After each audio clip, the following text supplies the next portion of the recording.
Hello everyone, আমার চ্যানেলে সবাইকে ওয়েলকাম। আমি রিলি।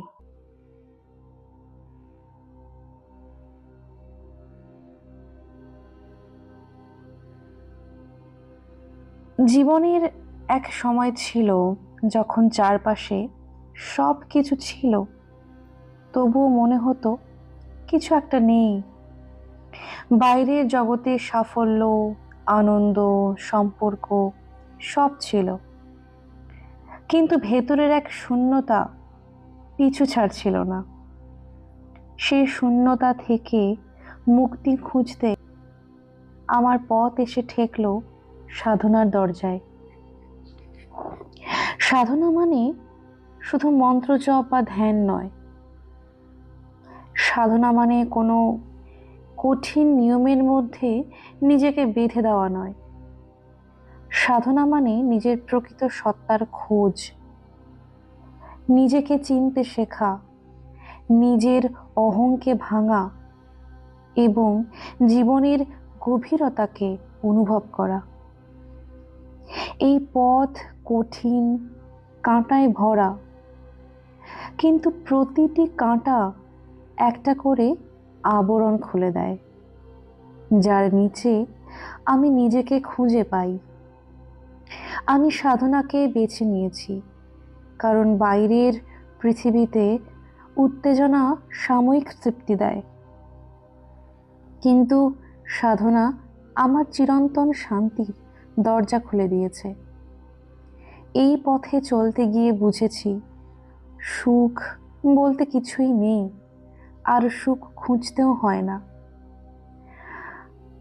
যখন আমরা নিজের আসল পরিচয় জানতে পারি, তখন সুখ দুঃখ নামে আলাদা কোনো অনুভূতি আর থাকে না।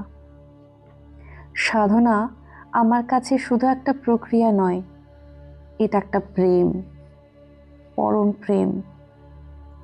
এই প্রেমে ডুবে গিয়ে আমি বুঝেছি আমি কখনোই একা ছিলাম না।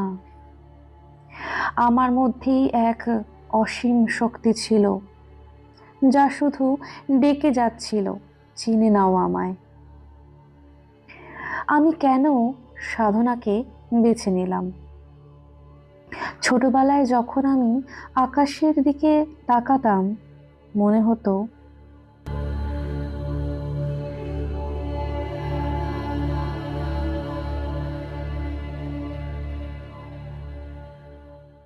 ওই আকাশে কিছু একটা রহস্য রয়েছে।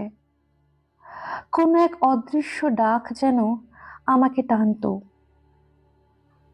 কিন্তু তখনও বুঝিনি সেটা অন্তরের এক আকুলতা, যার নাম হয়তো তখনও জানা ছিলই না।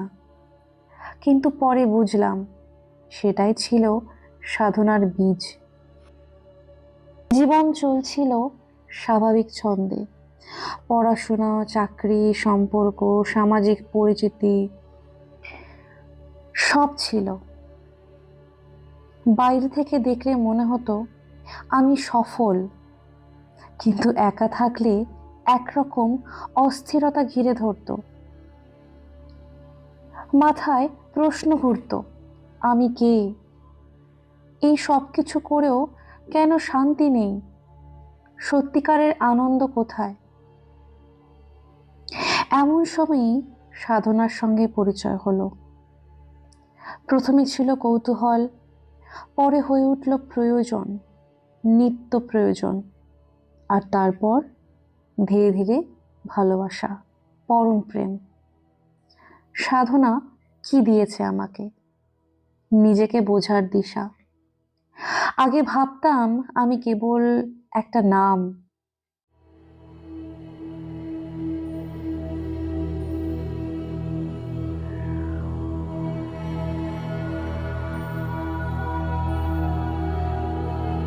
কিন্তু সাধনার মাধ্যমে বুঝলাম আমি কেবল শরীর বা মন নই, আমি তারও গভীরে এক চেতনা শক্তি, যাকে খুঁজে পাওয়াটাই এই জীবনের প্রকৃত অর্থ। এর কোথায় শুরু কোথায় শেষ আমার জানা নেই, আমি জানতেও চাই না। আমি শুধু এই চেতনার হাত ধরে চলতে শিখেছি। এ হলো এক অহং ভাঙার পথ।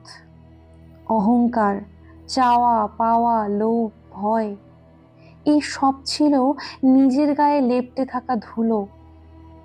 সাধনার আগুনে একে একে সেগুলো ঝরে পড়তে লাগলো। এটা কষ্টের ছিল, কিন্তু মুক্তির দিকেও নিয়ে গেল। বাইরে যা কিছুই হোক, ভেতরে একটা নিঃশব্দ শান্তি বিরাজ করে। সেটা যেন নদীর গভীর তলদেশ, উপরে ঢেউ থাকলেও নিচে সব স্থির। এই যে চেতনা শক্তি, যাকে উপলব্ধি করে চলছি, কেউ তার নাম দেয় ঈশ্বর, কেউ বলে বিশ্ব চেতনা, কেউ বলে আমি স্বরূপ।